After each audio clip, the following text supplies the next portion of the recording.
楚风大哥，天意大哥说的没错，这神山当真是对修武有着奇效。现如今，我与天意大哥已经完美的掌握了在这神山内修炼的方法，我们可以交给你，我们兄弟三人一同修炼吧。在张天意一番话后，江无伤也是开口对楚风劝道。对于江无伤的劝阻，楚风则是淡淡一笑，随后拍了拍江无伤的肩膀之后，便手举酒杯，站起身来，随后说道：“这一杯，敬给在场的每一个人。”话罢，楚风便将杯中之酒一饮而尽，敬我们的大英雄。下一刻，在场的所有人也是同时起身，将杯中之酒一饮而尽。这杯酒喝完，我有一件事要与大家说，还望大家耐心听完。楚风说道。而楚风此话一出，众人的表情被是变得凝重起来，他们都或多或少的听出楚风接下来将要说的话应该是非常重要的话。师尊、义父、诸位前辈们，这座火山带给你们的好处已是无需多说，你们应该很清楚。可是这座火山带给你们的却绝对不仅仅是好处，它甚至还在利用你们。楚风对众人说道：“利用我们？此话怎讲？”楚风此话一出，顿时掀起千层浪，所有人都是向楚风惊讶与不安的目光。这座火山内恐怕藏着某种东西，是他给予了你们增进修为的力量，但同时他也在从你们体内摄取着某种力量。这种力量若是到达一定的限制，它便会苏醒，那个时候怕是大家就要大难临头了。楚风说道。既然是这样，听得此话，人们则是更加慌张了。毕竟对于楚风，人们还是非常信任的，这可是曾拯救过他们的英雄。但是在大多数人慌张的时候，张天意与江无伤二人却是眉头紧皱起来。楚风的话不仅没有惊醒他们，反而让他们产生了不悦的情绪。楚风，那我们该怎么办？仙灵月以及众人纷纷问道。趁着这个东西还未苏醒，我们将其铲除便是。楚风说道。若是那样最好了。对啊，楚风怕是又要劳烦你了。楚风此话一出，竟然立刻得到了众人的赞同。之所以会如此，正是因为人们相信楚风，相信楚风的判断。等一下，可就在此刻，张天意却是忽然开口，随后说道：“楚风师弟，你说这火山内藏着某种东西，那你倒是说说，那究竟是什么东西？应该是某种天地奇物，否则不会蕴藏这种诡异的力量。若非要说的话，其实我现在也无法判定，需要将这火山拆开，深入其中才能知晓。”楚风说道。楚风师弟，此乃上天所赐之神山，你若拆掉，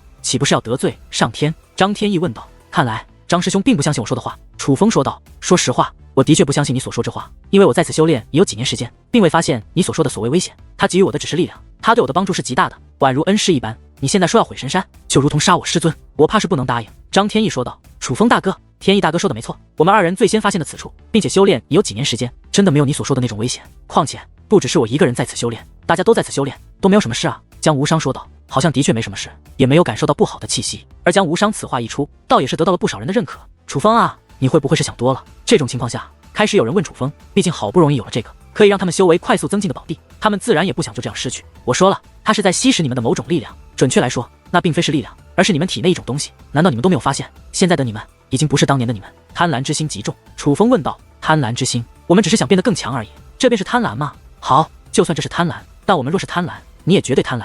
试问整个修武界，哪一个修武者不贪婪？若是不贪婪，又怎会有你争我斗？又怎会努力修炼？张天意反问道。看来张师兄已经被迷惑了心智，我与你说不清了。楚风说道。你与我说不清，那你倒是说清楚啊！你说这神山内有天地奇物，那奇物利用我们来觉醒，那你倒是拿出证据。若是拿不出证据，那你便是别有居心。张天意说道。我别有居心？很好，那你倒是说说，我楚风到底是有何居心？楚风问道。哼，你自打来到五之圣土，修为便渐渐超越我们，并且距离越来越大，这让你有了一种优越感，比我们所有人都强的优越感。我知道你到了百炼凡界，也定然是有了一番奇遇，修为绝对是今非昔比，所以你的优越感更强了。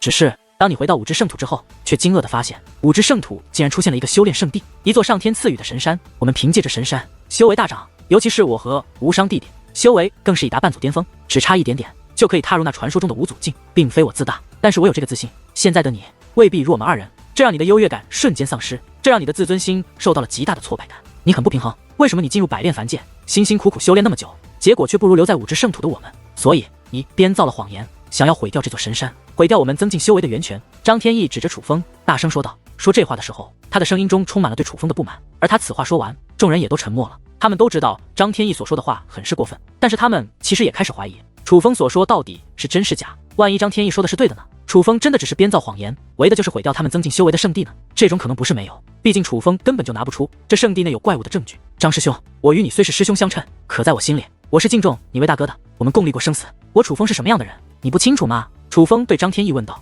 清楚，但我只清楚过去的你，人是会变的。当你越走越高，将我们狠狠甩在身后。说实话，我也渐渐觉得对你不那么了解了。我在你身上也感受到那种距离的同时，也感受到了陌生。张天意说道。不管你怎么说，这神山我肯定是要毁掉，我不能让你们置身于险地而不管。楚风说道。好，既然你非要毁掉神山，那我给你2条路选。张天意说道。哪2条路？你说。楚风问道。第一条路，你想毁掉神山，可以，但是你必须踩着我的尸体过去，除非杀了我，否则我不会让你破坏这神山一分一毫。张天翼对楚风说道：“你知道我不可能会杀你。”楚风的嘴角扬起了一抹苦笑，因为你知道你杀不死我。莫说杀不死我，现在的你伤我都难。张天翼说这番话的时候，不仅自信满满，更是高高在上，就宛如他已经确定楚风不如他一般。听得此话，楚风嘴角的苦笑越来越浓了。尽管知道现在的张天翼很不理智，是被贪念冲昏了头脑，是被那神山所影响，可是这毕竟是自己曾共患难的兄弟。听到他说这些话，楚风的心里仍是有些难过。这个家伙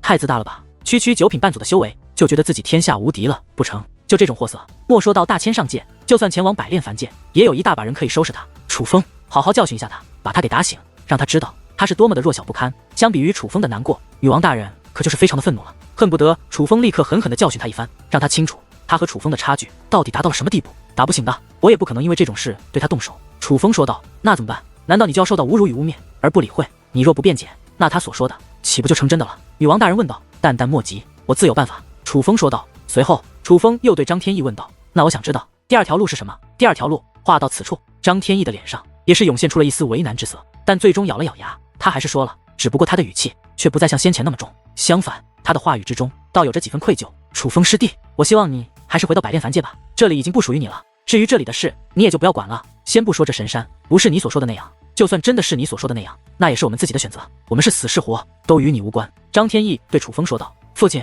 你也这样想？楚风看向了自己的义父。凡儿，为父当然不是这样想的，不管你走多远，在为父看来，你都是属于这里的，这里才是你的故乡。只是天意所说也不无道理，这座神山的确让我们的修为得以增进许多，而我们也没有发现你所说的危险。所以凡儿啊，你是不是想多了？楚风的义父问道。虽然他的态度非常的好，甚至战战兢兢，生怕楚风生气，可是从他的语气中也能感受到，他其实也不愿意相信这神山是有问题的。那师尊，诸位前辈，你们也都觉得我是在骗你们？楚风又将目光看向了邱残风等人。楚风，你想多了，我们怎么可能觉得你骗我们？是啊，楚风，你不能这么想。我们众人纷纷解释，虽然他们都不觉得楚风骗他们，可他们却也都与楚风的义父一样，不愿意相信那神山是有问题的。我懂了。楚风笑着点了点头。楚风师弟，若是有一日我与无伤去到了百炼凡界，我们会去找你，你有困难我们也会帮你，不管你怎么对我们，怎么想我们，可对于我们来说，你们永远都是我们的兄弟，你若有难，哪怕舍命我也愿意帮你。此刻张天翼又对楚风说道。张师兄，谢谢你把我当兄弟，既然你们不会设下我，那我也绝对不会设下你们。楚风说道。这么说来，你是非要毁掉神山，要与我一决胜负？张天翼问道。不，我会让你们醒过来。楚风说完此话便拔空而起，离开了此处。张天翼，你太过分了。此刻仙灵月指着张天翼很是愤怒地说道。在此之后，也有不少人站出来指责张天翼。不用诸位说，我也很清楚，我的这些话很过分，可是楚风他要毁掉这神山，要断送我们增进修为的捷径，你们愿意吗？张天翼反身问道。这一刻，在场的许多人都是闭上了嘴，因为他们的确不愿意。这也是为何先前张天翼针对楚风的时候，并没有人站出来为楚风说话的原因。被神山所影响的人不止张天翼一个，被贪婪所冲昏头脑的人同样不止张天翼一个。在场之中这么多人，真正清醒的却是很少很少。人们都以为楚风已经离开了，却不知道楚风并未离开，反而是来到了那火山之中，正在向火山深处飞掠而去。楚风，你是准备直接毁掉这座火山？女王大人问道。我若是直接毁掉，那他们便会真的憎恨于我，并且这种恨是很难消除的。楚风说道。其实要我说啊，刚刚你就该狠狠地揍那张天翼一顿，让他清楚你的力量，让他知道你说的乃是实话，你比他强那么多，怎么可能嫉妒他那一点点修为？当你展现了自己的力量之后，他们自然也就信你了。女王大人说道。我展现力量的确可以证明自己，但是那有什么用？我的力量终究是属于我的，而不是属于他们的，而我只要毁掉这火山，便断送了他们增进修为的捷径，所以他们还是会恨我。楚风说道。恨你？那就打醒他们。女王大人说道，话语之中充满了怨念。气？怎能不气？楚风回来是探望他们的，并且是为他们着想，可他们却那样对待楚风。女王大人可不管他们是不是丧失了理智，只要他们对楚风不好，女王大人便不会客气。打不醒的，只会让他们更恨我，更何况他们可是我的兄弟和家人啊！我努力修炼是为了保护他们，而不是伤害他们。楚风说道。真是为难你了，那你打算怎么办？女王大人问道。其实很简单，他们不是要证据吗？那我便给他们证据。楚风说话间，已经来到了这火山的最深处，这里充满了那诡异的气焰，这里是张天翼与江无伤也无法到达的地方。而眼下，楚风也看到了人们所看不到的东西，在这火山最深处，有着不断喷涌的岩浆，这岩浆却并没有人们想的那么简单，因为这岩浆之内有着一个生物，这是类似蛆虫一样的物体，但是它很大，足有1000米长，浑身火红色，正在蠕动，且释放着诡异的力量。那力量化作了气焰，化作了让张天翼等人修为变强的气焰。本女王知道了，你是想唤醒这个家伙，只有他苏醒了，原形毕露之后，张天翼他们才会相信你所说的，那个时候他们便不会恨你了。女王大人说道：“这是唯一的办法了，毕竟解铃还须系铃人。只不过能解开张师兄等人心结的，却是这个怪物。”楚风说道：“那你便开始吧，早点解决这件事也好了。劝你一件心事。”女王大人说道。楚风点了点头，随后看着下方那岩浆深处的怪物，心中说道：“小东西，让我好好感受一下，你需要的到底是什么？”随后，楚风便闭上了双眼，释放出自己的精神力，开始感应起来。片刻之后，楚风睁开了双眼，原来他竟是需要这些，难怪大家修炼之后变得越来越不友善了，戾气变得越来越重。楚风终于知道了原因，这个怪物并非是增加了张天翼等人的戾气，他只是从张天翼等人身上吸食了友善的情绪，而当友善被吸收到了一定的地步，那么戾气自然变得越来越重。不仅如此，还会对曾深信不疑的人越来越不相信，变得多疑且自负。这也就难怪如今的张天翼会这般了。这个怪物还真是罪魁祸首。楚风现在可是尊庖界灵师，所以这点事根本就难不住楚风。楚风暗中布置了一座阵法，这阵法是隐形的，下面的怪物根本看不见。可是这座隐形的阵法却能释放出友善的气息，可供下面的怪物吸食。阵法完成之后，那气息便开始释放而出，而果不其然，下方那如蛆虫一般的怪物便开始加快了蠕动，就仿佛是一个贪吃的虫子找到了最喜爱的食物，开始疯狂地吞吐起来。快看快看，它吃得好欢快啊！这条恶心的虫子现在一定高兴坏了吧？但是他却不知道，他吃得越快，死亡离他就越近啊！女王大人一脸幸灾乐祸地说道。但是相比于女王大人，楚风却是有些后怕了。按照楚风的推测，若是他再晚来几个月，那么这只怪物便会吸收到他苏醒的量，那个时候5只圣土必然要生灵涂炭。幸亏他回来了，否则他的这些家人怕是都要倒霉了。很快的，这只怪物便开始发出古怪的声音，甚至他的躯壳也开始变化，原本如肉一般蠕动的躯壳开始变得坚硬起来。他是要苏醒了，真想知道这是一个怎样的怪物。女王大人说道。很快便会知道了，楚风说道。就在楚风说话间，那怪物已是破壳而出，它像是一只巨大的昆虫，身高足有800米，长着10对翅膀，浑身火红之色，肌肤上长毛了绒毛。这样的怪物其实并不稀奇，可在它的身上，楚风却感受到了一种说不清的感觉，那是一种极其危险的气息。可是这怪物本身并不强，甚至它的修为也只是9品半祖，这样的修为只是与现在的张天翼和江无伤一样。可就是这样一个修为的东西，楚风的确在他身上感受到了危险的气息。楚风也说不好是为什么，可能是因为他所具备的古怪力量吧，还有可能就是楚风竟然在这个怪物的身上感受到了远古的气息，这是一只来自远古时期的生物。哈哈！猛然间，那怪物大笑起来，他的笑声非常的刺耳，与人的笑声和猛兽的笑声截然不同，那是一种只要令人听到便会毛骨悚然的笑声。这声音之响亮，不仅身在火山内的楚风可以清楚的听到，就连火山外的众人也听到了。什么声音？是笑声。神山内怎么会忽然传来这样古怪的笑声？糟了，该不会楚风说的是真的？那神山里面真的有怪物吧？忽然传来的笑声让人们乱作了一团，因为那声音实在是太恐怖了，让人听到这个声音便会发自内心的感到恐惧。张天翼，都怪你，为什么不相信楚风的话？他何曾骗过我们？就是楚风可是救过我们的人，你怎能那般对他？现在好了，楚风被你赶走了，我们现在可怎么办啊？一时之间，各种斥责的声音响彻不断。熟悉张天翼的还好，他们就算心中有怨念，也不会落井下石。可是那些不熟悉张天翼的可就不一样了，如今大难临头，生死未知，他们可管不了那么多，先把心中的怨气撒出来再说。慌什么？难道离开了楚风，我们就活不了不成？就算楚风走了，还有我在，还有无伤在，你们都退后，不管这怪物是何东西，我都将它铲除。张天翼大声说道。你铲除？你凭什么？连你如今的修为都是他给的，你凭什么铲除他？就是大家不要听他说大话了，快逃！趁那怪物还没出现，大家快逃啊！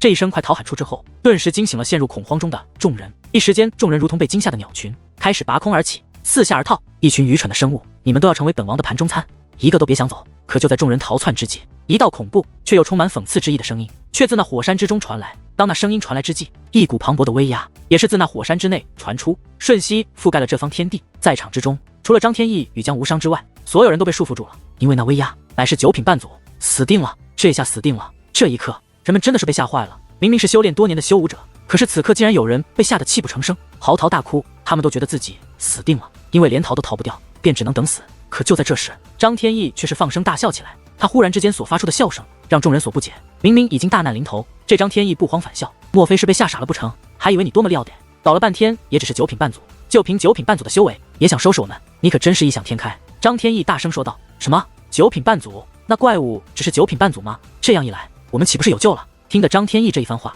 人们终于知道为何张天翼笑得如此开心了，因为他们已经知道张天翼与江无伤现如今都是9品半祖的修为，倘若那怪物真的也是9品半祖，那么张天翼与江无伤以2对1，可还是有着不小的胜算的呀！结，真是愚蠢啊！而就在这时，一道身影自火山之中飞掠而出，那个怪物终于露出了原形。你真以为你能与本王抗衡吗？难道你忘记了你现在的力量是谁赐予你们的？那怪物看着张天翼说道。你这是何意？张天翼问道。结，果然愚蠢，既然用说的你不明白，那本王便直接用做的吧。话罢，那怪物浑身上下的绒毛居然开始剧烈的颤动起来。与此同时，一股怪异的力量也是从中散发而出。而与此同时，在场的所有人，包括张天翼和江无伤，竟都发出了痛苦的惨叫声。所有御空而起的人都是跌落在地上。此时此刻，这片大地亿万生灵都是双手抱头，连连翻滚，且不断发出那撕心裂肺般的痛苦哀嚎。哪怕是同为九品半祖的张天翼与江无伤也无法反抗，因为眼下他们所有人的力量都在被抽走。那个怪物正在吸收他们的修为，是在把给予他们的修为全部剥夺回去。不仅愚蠢，还很无能。亏本王释放了那么多的力量，你们竟然只修炼到了这种地步，你们真是太让本王失望了。必须惩罚你们，让你们更痛苦一些，否则难消本王心头之恨。话罢，那怪物便加快了绒毛蠕动的速度，而张天翼等人哀嚎也是越发的悲惨，同时他们修为被抽取的速度也是越来越快。可忽然间，又有一道惨叫响起。当那声惨叫响起之后，原本哀嚎的众人反而停止了哀嚎，因为他们惊愕地发现，那先前让他们痛不欲生的感觉消失了。与此同时，那正在被体内抽离的力量也停止被剥夺。一时之间，众人有些恍惚，不明白那怪物为何忽然停止折磨他们。你是何人，竟敢坏本王好事？而就在这时，那怪物的声音再度响起，人们顺声观望，顿时欣喜若狂。他们发现那只怪物竟然已经趴在了地上，而在那怪物的头顶之上站立着一个人，此人正是楚风。原来不是怪物停手，而是楚风出手救了他们。楚风，是楚风啊！我们有救了，我们有救了！见到楚风，众人如同见到了救星一般。尤其是当他们看到那个怪物在楚风面前竟毫无还手之力之后，则是更加感慨。本王就你这点实力，也敢自称王？楚风对那怪物问道。哼，我们幽冥王族皆是王，注定要奴役你们所有生物。那怪物说道。幽冥王族听得此话，楚风眉头微皱，随后问道：你从何而来？是如何来到此处的？从何而来？哈哈，本王为何要告诉你这种卑微又弱小的生物？弱小的存在，你永远也不会知道本王是从何而来，而本王将是你内心深处永远的恐惧。话罢，那怪物身体一阵蠕动，随后只听砰的一声，竟爆炸开来。那怪物暴铁王的力量很强，已经超过了他自身的修为。在楚风看来，这怪物暴铁王的力量足以达到真仙境强者的力量，这样的力量足以在顷刻之间将在场的所有人抹杀到连渣都不剩。但是有楚风在，他就休想伤害此处的任何一个人。楚风只是意念之间，便将这股暴铁王的力量给压制了下去。压制这股力量之后，楚风对着远处的虚空探手一抓，顿时磅礴的吸力散发而出，紧接着一道血红色的光芒体便出现在了楚风手中。那竟是先前那个怪物，只不过此刻的怪物不仅体积缩小了数倍，更是宛如灵魂体一般。那怪物在卖力的挣扎，且发出刺耳的咆哮，甚至磅礴的威压也是不断自其体内散发而出。那怪物挣扎之际，威压也随之溢出。张天翼与江无伤等人都能够感受到那怪物的力量。那怪物的真实力量绝非是九品半祖，而是远在半祖之上的力量，甚至更为可怕，那是他们远不可及的境界。可就是如此可怕的怪物，却被楚风捏在手中，根本无法挣脱，只能被楚风捏在手中。这让他们不得不去想，如今的楚风到底是何境界？而回想起自己先前对楚风所说的话，张天翼更是惭愧不已。原本以为自己成为九品半祖，超越了楚风，却不知楚风的修为早已经踏入了他所不了解的新境界。你竟然拥有如此力量！你不是这里的人，你到底是谁？此刻，那怪物的脸上也涌现出了惶恐。我是谁不重要，重要的是你是谁，老实告诉我，不然有你苦头吃。楚风说道。哈哈，看来本王今日真的是在劫难逃了，算本王倒霉。小子，就算本王今日死在此处，可我族之内定然会有人可以为我报仇。那怪物说完此话，只听砰的一声，竟再度爆炸开来。这一次，这个怪物是真的死了。楚风没有想到，这个怪物竟然如此有骨气。宁愿暴铁王也不向楚风透露太多关于自己的事。幽冥王族，这又是一个什么样的种族？是自远古传承而来吗？楚风喃喃自语。楚风弟弟，我就知道你不会抛下我们不管。凡儿，真是抱歉，先前你告诉我们这火山有古怪，我们居然怀疑你，我们真是爱。这一刻，那些楚风的亲人们再度将楚风团团围住，只不过在他们的脸上不仅仅是获救后的喜悦，还有满满的歉意。他们心中满怀惭愧，怎能不惭愧？他们之中除了楚风的家人，便是楚风的挚友，甚至还有楚风的师尊。可是先前在张天翼赶走楚风的时候，他们却什么都没说。他们不得不承认，那一刻他们自私了，为了自己的力量，他们变得如此的自私，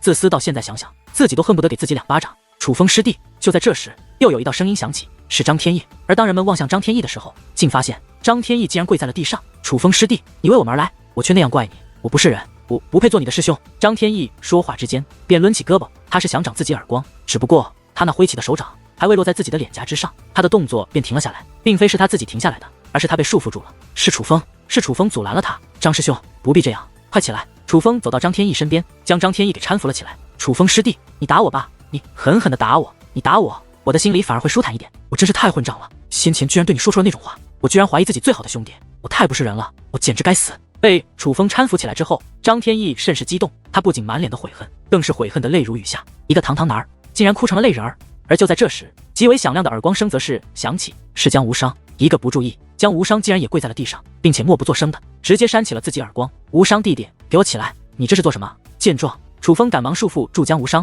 强行将他搀扶了起来。楚风大哥，我对不起你，我对不起你啊！而江无伤也如同张天翼一样，他们满脸悔恨，甚是激动，眼泪不断的自眼角滑落而下。不怪你们，真的不怪你们，都是那怪物惹的祸，你们被那怪物乱了心智。楚风对众人安慰道：“其实道理人们都懂，包括张天翼、江无伤、楚孤羽等所有人在内，他们都知道他们是乱了心智，否则不可能那样。但是他们还是那样做了，并且是对他们最爱的楚风做出了那样的事，哪怕并非是本性所为，可他们仍然自责，深深的自责着。诸位，你们皆是我亲人，在我看来，我们就如同一家人一样，一家人打打骂骂又如何？更何况只是斗了几句嘴。所以，父亲、师尊、各位前辈、诸位兄弟姐妹们，这件事就都忘记吧，不要再去想它了。我们现在需要搞清楚的是，这个怪物究竟从何而来？因为它太危险了。”楚风对众人说道。楚风是真的觉得这个怪物很危险，因为从这个怪物先前的话语之中，楚风大概了解了这个怪物的能力。这个怪物吸食人们友善的情绪，用来让自己苏醒。但它最可怕的手段，其实是在它苏醒之前所释放的力量，蕴含着修武之道，可让修武者提升修为。可但凡是使用它释放的力量进行修炼之后，便会受这只怪物所控制。当这只怪物释放某种力量之后，人们便无法自控，并且通过从怪物力量所修炼来的修为，也会被这个怪物所强行吸走。先前是楚风阻止了这个怪物，否则张天翼等人的修为都将被这个怪物所吸走，而这个怪物还责怪张天翼等人愚蠢。以此类推，若是这个怪物所释放的力量不是被张天翼等人发现，而是在大千上界被大千上界的高手发现，从而进行修炼，那么最终的结果可就实在太恐怖了。所以楚风推断，这个散发着远古气息、自称幽冥一族的怪物是一种极其危险的存在。随后，楚风开始向众人详细的询问起关于这怪物的由来，但是人们根本就不知晓这怪物是从何而来。这座火山是忽然出现的，它喷发之际非常的壮观，火焰漫天，扩散上万里，比异象还要惊人。但是它所喷发的力量却没有造成任何伤害，只是将人们吸引过来而已。现在回想起来，这火山的出现还真是非常的蹊跷。人们也已经此发现，其实从最初这火山的喷发就是一个陷阱。眼见着众人也不知这火山从何而来，楚风只得自己调查。他再度进入火山，想要向深处查探，想要寻找来源，只是奈何什么都没有发现。这个怪物不像是从地底深处钻出来的，楚风也不知道它究竟是从何而来。但楚风又担心武之圣土众人的安危，所以只能劝他们日后遇到类似的修炼奇地，莫要轻易进入其中，毕竟天上没有免费的午餐，更不会平白无故的掉下馅饼。随后楚风又分别在青木山、精灵王国等势力布置了如缥缈先锋一样的守护大阵，为的就是在日后遇到什么危难的时候，人们有个避难之所。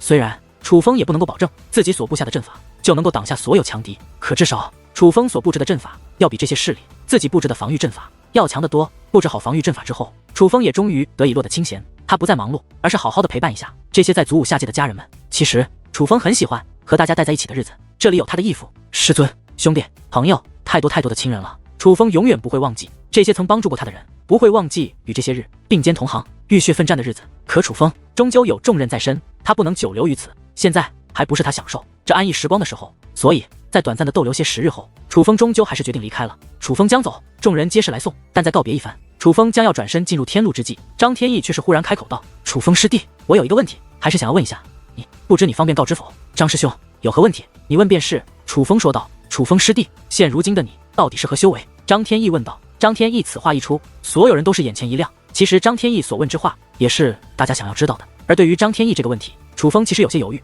若是告知了张天翼，难免会打击到他。毕竟当初的张天翼可是与楚风相差不多的，可是楚风又不想欺瞒于他，也不想欺瞒大家，毕竟这可都是楚风最信任的人，也都是最信任楚风的人。最终楚风还是如实向道道：“六品天仙，六品天仙。”楚风此话一出，顿时在人群之中掀起了一场轩然大波。尽管人们早有准备，可当从楚风耳中听到这4个字后，仍是瞠目结舌，一脸的吃惊。这些日子，他们从楚风口中得知了关于天外的许多事，比如百炼凡界有着怎样的强者，大千上界又有着怎样的强者。同时，他们也得知了关于那些他们之前不是很了解的修武境界，因此他们深知六品天仙代表着什么。真仙在他们看来已是此生都遥不可及的境界，就别说天仙境了，又何况是六品天仙。好，不愧是我的弟子，当初就知道你绝非池中之物，现如今来看，老夫果然没有走眼。此刻，邱残风忍不住大笑起来，我兄弟果然料的，你没让猴哥我失望，哈哈。紧接着，妖猴王也是一脸兴奋的大笑起来。在此之后，所有人都是一脸的喜悦，无论是他的义父，还是师尊，或是兄弟姐妹，都忍不住夸赞起楚风。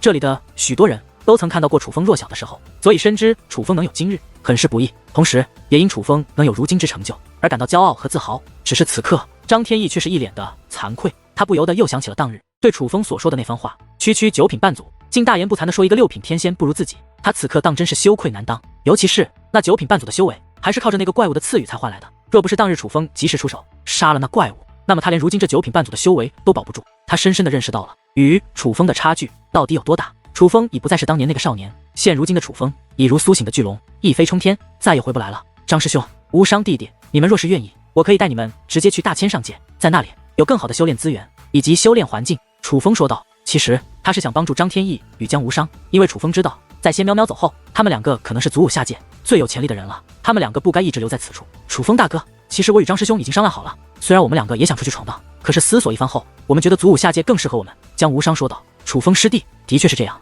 我们两个已经决定留在此处。张天翼也是说道。楚风大哥，你不用担心，就算留在此处，我们2人的修为也不会停滞不前，毕竟你给我们留下了这么多宝物和修炼资源，也许当你再回来的时候，我们两个就皆是无阻了。江无伤笑着说道。而江无伤此话一出，众人也是纷纷点头。楚风的确留下了不少宝物和修炼资源，那些东西对楚风来说已经没用，但是对于楚风的这些家人来说却有着很大的帮助，而大家也都坚信，凭借楚风留下的这些宝物和修炼资源，他们的修为也都会有所进步。我相信你们可以的。此刻楚风的脸上也是洋溢起了一抹笑意。其实楚风是真的想让他们两个出去看看，但同时楚风也尊重他们2人的决定，所以在得知他们2人的决定后，楚风并未相劝。随后楚风再度与在场之人一一告别，看着这些熟悉的脸孔，楚风真心不舍。但告别之后，楚风却仍是毅然而然地转过身，进入了天路之中。楚风重任在身，不得不走。就如楚氏天族族长所说，对现如今的楚风来说，他的战场已不是这祖武下界，甚至不是大千上界，而是整个星域，整个天外。上界232个，凡界3668个，下界103226个。无论上界、凡界、下界，每一个世界都是一颗星辰，飘于这浩瀚无边的星空之上。这10万余颗星辰汇集成一方星域，此星域便是祖武星域。祖武星域内所有星辰都被各方统治，以阵法相连，只有少数星辰不属于任何势力，哪怕星域主界也不管理。其中有一颗星辰名为天机星，这天机星属于一个人，这个人叫做天机尊者。只因天机尊者在此，任何势力、任何人都不敢到这天机星内冒犯。而这天机尊者虽然实力强悍，也算是顶尖高手，但在这整个祖武星域来看，那最强的几人之中，其实并没有他的位置。正因如此，他在祖武星域能有如此地位，其实靠的并非是武力，而是他独有的一种能力——预言之术。天机尊者的预言之术极为准确，从未失误过，凡是他所预言的事，全部都实现了。而天机尊者受星域主界的请求，更是会每年都为祖武星域预言一次，通过预言来洞察祖武星域未来的变化。今日又到了天机尊者每年一次洞察天机的日子，此时正值深夜，浩瀚的虚空之上，万里无云，可见漫天星辰，星辰漫天，道道星河都清晰可见。如此景色当真极美。在那虚空深处，有着一座高台，高台之高，仿佛就快要进入了虚空之中，要与那漫天星辰汇集一处。高台之上写着3个大字，名为天机台。而天机台上有着一座宫殿，名为天机殿。这天机殿不是很大，却很是奇特，墙壁竟如水晶一般是透明的，星光照耀，竟映射出漫天星辰，宛如漫天星辰就在那宫殿之中。也正因宫殿是透明的，所以宫殿内的一切都是清晰可见。宫殿内很是空荡，除了一张书案外，便没有任何的摆设。这书案立于天机殿的殿中央，书案之上则摆着一个水晶光芒体。这水晶光芒体不过1尺来高，但它的形状却很是奇特，竟与这座天机殿一模一样。只不过相比于这座天机殿，这水晶光芒体则是更为奇特，一看就是不凡之物。眼下在那水晶光芒体内，竟满是星光，星光之密集，就宛如整个浩瀚星空都被其收入其中，让人只是看着便心生惊叹之意。而在这书案前，则跪着一个人，这个人身穿一袭黑袍，可那黑袍之上同样是星光点点，如同那不是黑袍，而是一片星空。而这身上的黑袍绝非此人最引人瞩目的地方，他最引人瞩目的乃是此人身后垂下的一头黑发。这黑发散落而下，又飘于半空，竟长达100米有余，宛如一条黑色的蛟龙在他周身飘动。但奈何却看不到他的面容，因为他的头上戴着一张面具，这面具也是黑色，只是与其身上的黑袍不同，这面具只是单纯的黑色，看上去没有任何特殊之处。眼下此人跪在书案之前，双手交织，捏着奇特的法诀，而他便是整个祖武星域都大名鼎鼎的存在，这天机星的主人天机尊者。天机尊者正在洞察天机，预言未来。在那天机殿之外，天机台之外，更是有着一道道身影站在虚空之中。这些人整齐而立，似是守卫一般，守护着那天机台。而这些人可皆非寻常角色，甚至其中有着不少都是名震祖武星域的大人物，很多人都是来自各个上界的霸主级势力，当然也有一些不属于任何势力，但却实力极强的老怪物。可这些人中最引人瞩目的，却是一群穿着黑色长袍的人。这群人聚集在一起，而他们所站立的之外，不论是何等人物，都是自觉地与他们保持一段距离，甚至目光之中对这群黑袍人都有着一抹忌惮。而这群黑袍人身上的长袍也是星光点点，但是却与天机尊者的黑袍有着不同之处。简单的说，天机尊者那黑袍给人的感觉乃是神秘莫测，而这群人所穿的黑色长袍给人的感觉则是所向披靡的霸气，同时也让人感到危险。这群人虽然穿着有些冷酷，可是面容却皆是不俗，无论男女，无论老幼，都是相貌不凡，可称得上是真正的俊男美女。尤其那肌肤不仅细腻，更是白皙如雪，甚至白得有点不像人。对，不像人，因为他们本身就不是人。虽然五官皆是与人一样，但若仔细观看，便会发现他们的眼眸竟满含星光，宛如一方星域，就在他们的眼眸之中，那绝对不是人的眼睛。而这群奇怪的人不仅气势不凡，他们的身份也是不凡，他们乃是来自星域主界的人，他们便是无名一族，星域主界的主人，也是这整个祖武星域的主人。只是眼下这么多大人物在场，却没有一个人大呼小叫，所有人都像是达成了默契一般，安静地凝望着那天机台之上。天机台之内的天机尊者，终于忽然间，那水晶光芒体内有了变化，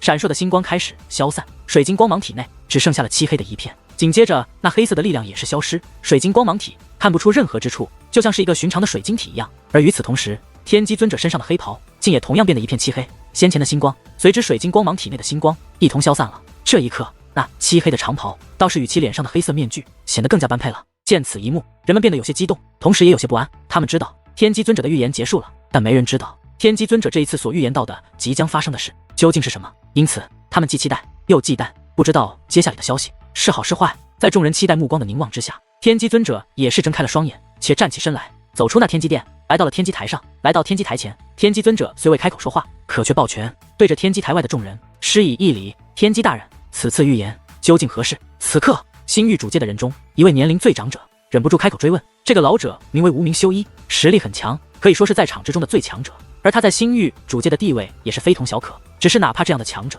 却也要尊称天机尊者一声大人，不因别的，只因天机尊者对整个祖武星域而言都是非同小可。而当无名修一开口之后，天机尊者也依旧没有直接开口，而是将手指向了东方。此次预言已是得出结果，在不久的将来，我祖武星域的东方会出现一位绝世天才。天机尊者指着东方的星辰说道：“绝世天才，竟又有绝世天才出现，好事啊！这对我祖武星域来说是好事啊！”此刻，在场的诸多大人物皆是面露喜色，总归出现天才，这不是一件坏事，甚至在他们来看，天才可壮大祖武星域，这乃是好事。只是在众人面露喜色，甚至有人发出笑声之际，那星域主界的众人却皆是面无表情。此刻，人们幡然醒悟，星域主界位于祖武星域的最中心，星域东方出现的天才，自然也就与星域主界无关。绝世天才出世，对祖武星域来说是一件好事，可是对于星域主界来说，也许并不是好事。因此，那些笑的人赶忙收声，也没人再继续提及此事，生怕惹得星域主界的人不高兴。天机大人，这个天才具体出自哪方上界？日后会取得何种成就？可有预言？星域主界的无名修一问道。具体出自哪里并不知晓，而目前此子还未成长起来，但很快便会崭露头角，并且进步神速。他的实力要不了多久，将会追赶上令狐鸿飞。天机尊者说道。竟然是和令狐鸿飞一个级别的天才。听得此话，许多人的眼中都涌现出吃惊之色。若只是绝世天才也就罢了，可若是与令狐鸿飞一个级别的天才，那可就当真是不得了了。而令狐鸿飞是谁？令狐鸿飞乃令狐天族的族人，这令狐天族乃是祖武星域10大天族之首。但抛开家族不谈，这令狐鸿飞自身的光环也是令人惊叹。令狐鸿飞乃是祖武10星之首，是当今祖武星域最强的小辈，并且他的实力远远甩开了祖武10星的第2位。说那祖武10星的第2位与他的实力差了10万8千里，也毫不为过。而令狐鸿飞的年龄不过是43岁而已，明明实力最强，可是他的年龄却祖武10星之中最小的一位。正因如此，令狐鸿飞乃是祖武星域当之无愧的第一天才。近些年来，关于令狐鸿飞的事迹一件接着一件发生，每一件都令人感到惊叹。甚至在如今的祖武星域，已经有不少人觉得令狐鸿飞日后的成就将超过当年的楚轩辕，将祖武星域推上一个新的高度。而现在，在祖武星域的东方即将出现的这个天才，竟是与令狐鸿飞一个级别的存在，这让人们怎能不惊？听的这个消息，旁人感到惊讶，可是星域主界的人脸色可就更加的不好看了。一个令狐鸿飞已经让他们头疼，若再出现一个令狐鸿飞级别的天才，那他们可就更加头疼了。而就在这时，天机尊者则是再度开口，老夫还预言道，那东方星域即将出世的绝世奇才与令狐鸿飞注定会有一战，二者之中只能活其一。天机尊者说道。什么？2个绝世奇才会有一战，并且二者之中只能活其一？听得此话，人们脸上的惊讶之色则是越来越浓。2个绝世奇才只能活其一，这对于祖武星域来说绝对是一件可悲之事。身为祖武星域的人，其实都不想这种事情发生，可是相比于祖武星域的其他人，这祖武星域的主宰者，在场的那些星域主界的人原本难堪的脸色竟然好转了不少。有劳天机大人了，无名修一抱拳说道。在他之后，在场的其他人也是纷纷向天机尊者抱拳道别，而天机尊者也是一一回礼。众人道别之后，便纷纷飞落而下。在这天机台的下方，便有着一座浩瀚大阵，那大阵有着诸多入口，每一个入口都连接着一方世界。众人通过那阵法，纷纷离去。眨眼间，那先前还强者林立的星空下，就只剩下了2个人，一个是位于天机台上的天机尊者，而另一个则是站在天机台下的中年模样的女子。此女长相本就一般，再加上那遮盖了半张脸的黑色胎记，不仅让此女变得丑陋，更是有些可怕。但奇怪的是，此女却是气质齐佳，尽管长相丑陋，可只因其身上的气质，不仅不会让人产生反感，反而会让人对其产生好感。此女乃是天机尊者的手下，人称黑脸姑姑。众人离开后，黑脸姑姑也是登上了天机台，站在了天机尊者身后。其实此次预言我并未说尽。天机尊者说道：“不知大人隐瞒了何事？”黑脸姑姑问道。老夫预言道：“那绝世奇才出自哪方上界？还知道他出自哪个家族？”天机尊者说道：“不知大人可否告知？”黑脸姑姑问道：“对你当然不必隐瞒。”天机尊者看向黑脸姑姑，眼中充满了信任道：“此子出自大千上界的处世天族。”天机尊者说道：“竟是处世天族？”听得此话，黑脸姑姑也是神色一动，随后笑道：“看来处世天族又有崛起之势了。只是那预言中的一战也是真的，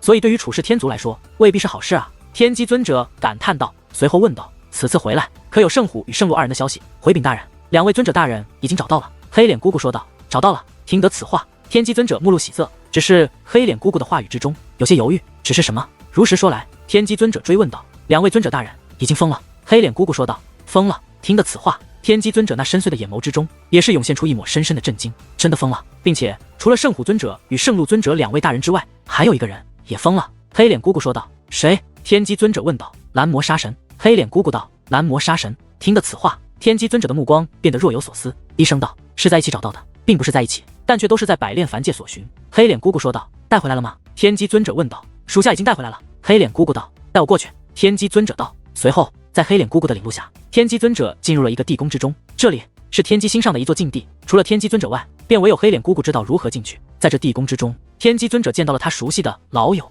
圣虎尊者与圣鹿尊者，同时也见到了蓝魔杀神。天机尊者施展全力替3人疗伤，想让他们清醒过来。毕竟天机尊者除了是一位修武者以及预言大师之外，他也是一位很强大的界灵师，将疯者医治好，对于他来说简直就是轻而易举的小事。只是天机尊者这次治疗竟然用了足足1日之久。在此期间，黑脸姑姑一直守在外面。终于那的宫的大门打开，天机尊者从中走了出来。大人，莫非看到天机尊者那不喜的目光？黑脸姑姑有些吃惊，因为他已经意识到天机尊者可能是失败了，不知道是何人所为，竟然将他们3人弄到了这步田地。天机尊者叹息一声，这么说来，他们3个真的是被同一人所伤？黑脸姑姑问道。绝对是同一人所为，只是不知他们招惹到的究竟是何方神圣。天机尊者说道。难道就没办法医治好了吗？黑脸姑姑问道。除非自己醒来，否则至少我祖武星域怕是没人能够医治。天机尊者说道。听得此话，黑脸姑姑则是眉头紧皱，若是祖武星域的人都无法医治的话，那多半说明将他们3人逼疯者并非祖武星域的人，自然而然那位的实力也超过了祖武星域的人。此刻楚风早已经回到了处世天族内，只是说好要镇守处世天族的处世天族族长终于外出了。而今日处世天族族长终于归来，归来后的第一件事便是召见楚风，还是那个处世天族族长的宫殿内。楚风与这位族长大人席地而坐，想不到祖武下界内竟然出现了这样的怪物。此刻处世天族族长也是眉头紧皱，若有所思。楚风已经将在祖武下界的遭遇告知了处世天族族长，而得知此事后，处世天族族长也立刻认识到那怪物非同小可。若是这样的怪物出现在大千上界，那危害可是极大的。这样吧，楚风，老夫这就派人前往祖武下界，让他们暗中守护祖武下界，若是有什么不对，立刻让他们回到族内请求增援。你放心，我绝对不让他们打扰到你祖武下界的那些亲人。处世天族族长说道。多谢前辈。听得此话，楚风则是面露喜色，虽然担心那怪物，但眼下楚风最担心的还真就是祖武下界的那些人。但处世天族族长若是愿意派人保护他们的话，那楚风自然也就不必太过担心了。况且这位族长大人还如此的善解人意，还让处世天族的高手暗中守护祖武下界，这样一来，祖武下界的人也就没有任何的压力了。楚风怎能不谢？小事一桩，何必道谢？只是现如今的大千上界也是不太平啊。处世天族族长感叹道。大千上界又发生了何事？楚风问道。是那个不知从何而来的魔物，一直在滥杀无辜。说起来那魔物你也见过？处世天族族长看着楚风说道。是那个小女孩。楚风问道。听行的与行人说，他们追杀那魔物的时候，险些被那魔物所杀，幸亏你在，那魔物才手下留情。虽然我知道你认识那魔物，但你可有想过那魔物是否与你有关联？处世天族族长问道。前辈，在那之前我真的从未见过那个丫头，我也不知道她为何会对我手下留情。楚风说道。罢了，这件事老夫会处理，还是说说关于你的事吧。处世天族族长淡淡一笑，随后说道。楚风，你知道我祖武星域内的祖武修行界吗？修行界？楚风面露诧异之色，看来你不知晓，其实这也正常。处世天族淡淡的笑道。前辈，这祖武修行界是何物？与我有何关联？楚风好奇地问道。这修行界乃是我祖武星域中心区域的一个世界。之所以叫做祖武修行界，那是因为它不属于任何势力，而是一个单纯修炼的地方。若非要说的话，它应该属于整个祖武星域吧。之前它可能与你并无关联，但是现在它与你将有着极大的关联。处世天族族长说道。听得此话，楚风的心中对这个所谓的祖武修行界则是越加的好奇起来。但是楚风并未追问，而是静静地注视着处世天族的族长，等待着这位族长大人将这祖武修行界与他的关联说出来。处世天族族长继续讲述着，而楚风则是耐心地听着。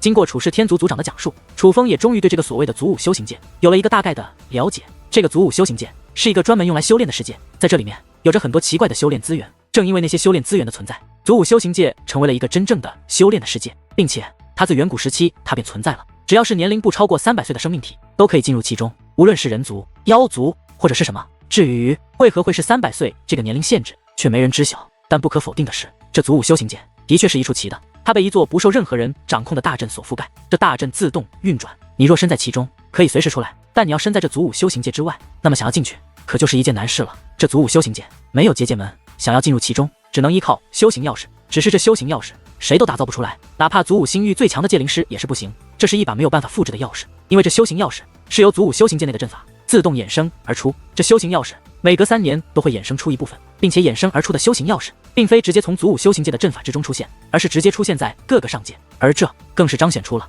祖武修行界的非同一般。今年刚好到了祖武修行界衍生出修行钥匙的时候，且现在处世天族族长已经拿到了这修行钥匙，这便是可以进入祖武修行界的修行钥匙。楚风看着处世天族族长手中那漂浮的5个光芒体，眼中充斥着一抹惊叹之色。那5个光芒体乃是圆形，每一个都是珍珠大小，但若非要说的话，它更像是5个气泡。这样的钥匙说起来总是有些奇怪，因为它与钥匙那种东西简直毫不相干。可楚风之所以猜测这便是那所谓的修行钥匙，那是因为他感受到了这气泡一样物体的所蕴含的力量，那是一种连现在的他都远远无法凝聚出的结界力量。这便是进入祖武修行界的修行钥匙。准确来说，这就是一座传送阵法，你将你的力量灌输其中，便会将其力量唤醒，它的力量可直接将你从此处送入祖武修行界内。处世天族族长说道。竟然如此厉害！听得此话，楚风有些惊叹。虽然早就感受到了这个所谓修行钥匙的厉害，但却没有想到它的力量已经强大到了这种地步，竟然在大千上界使用它，就直接能够把人带到祖武修行界。要知道，祖武修行界可是位于祖武星域的中心区域，那里距离大千上界可是非常遥远的，